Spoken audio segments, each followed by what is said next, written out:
let's talk about reaction time and response time.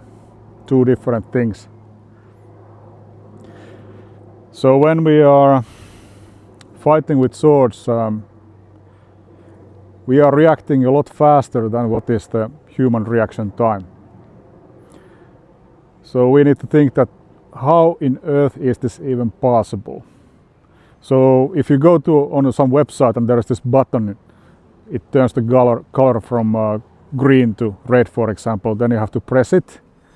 You can find out what is your reaction time, more or less. It's usually from 0.3 seconds to 0.5, depends on the people, but it's usually not much lower than 0.3 seconds.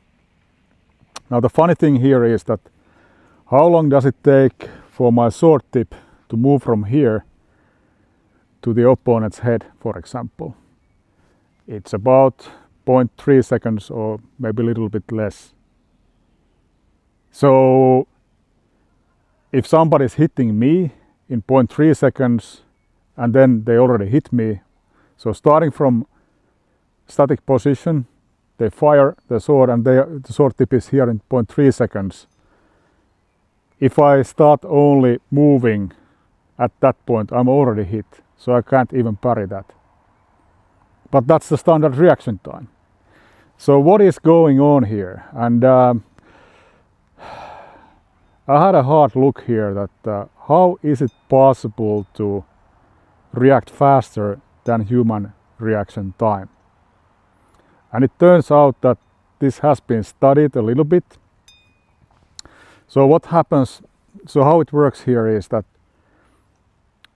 when we practice, we make a model in our head about what is happening. So it's a prediction model. This is how humans work.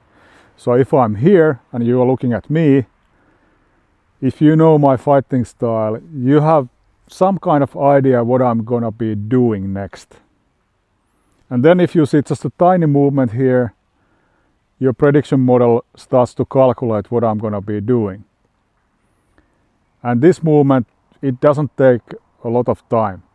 So it's just a tiny movement, maybe start of the sword movement, but you already know what's coming. So you're kind of bypassing the reaction time completely. And then you are switching from reaction to response already. So if I'm starting from here, you are maybe starting the same movement in order to block my sword straight away.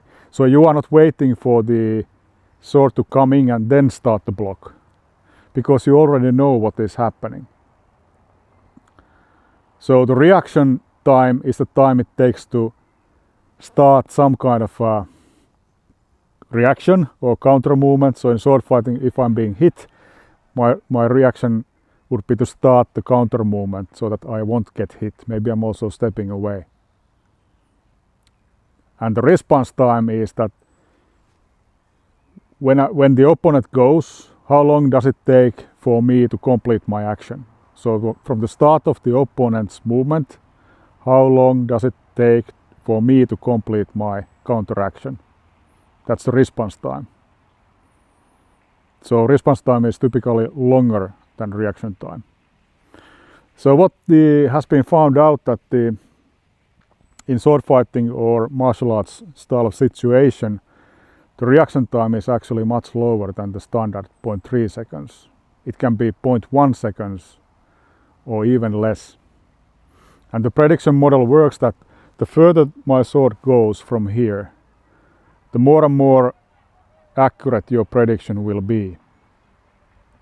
So if I start from here, I might still go up here, I might still go up here, but if the sword is already here, it's likely to, hit you like that. So this prediction model in your head cuts away the reaction time to bare minimum, and it starts immediately.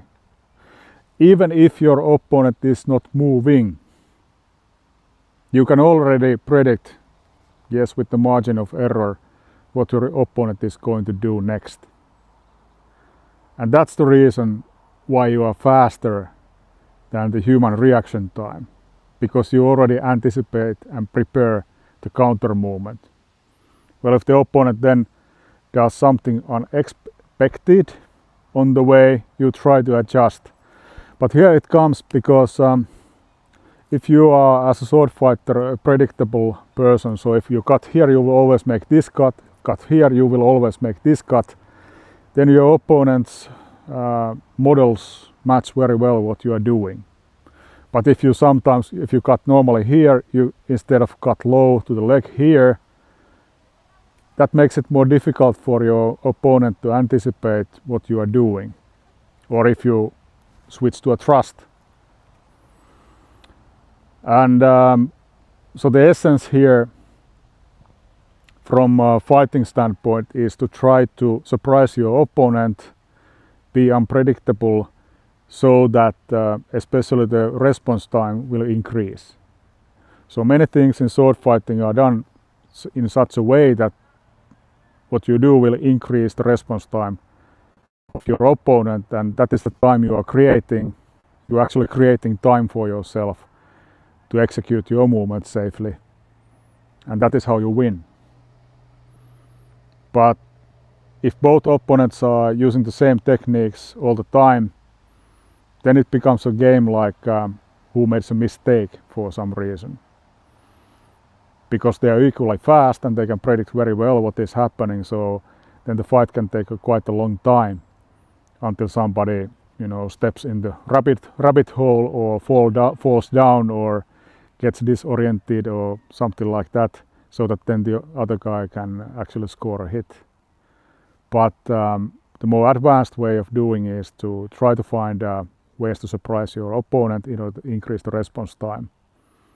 So like I mentioned, I think before, is that you can change, for example, the path of your sword while you are attacking, so you can change it. And this makes it more difficult for your opponent to anticipate what you're actually doing. But that's like a high-level skill. So for beginners, never teach that first. Always teach the basic techniques first, and then later this will build on top of that. Yeah, so in summary, you have a model in your head which is able to predict what your opponent does much faster than what is the human reaction time. So you can kind of almost skip the reaction time completely, and then you can put your response in based on the prediction. The tricky thing here is that if your prediction model is wrong for your opponent, you will mess up and you will lose the fight. So that's why it's important to practice against different opponents and different styles in order to refine your model in your head. So that's how it goes. Super interesting, right? All right.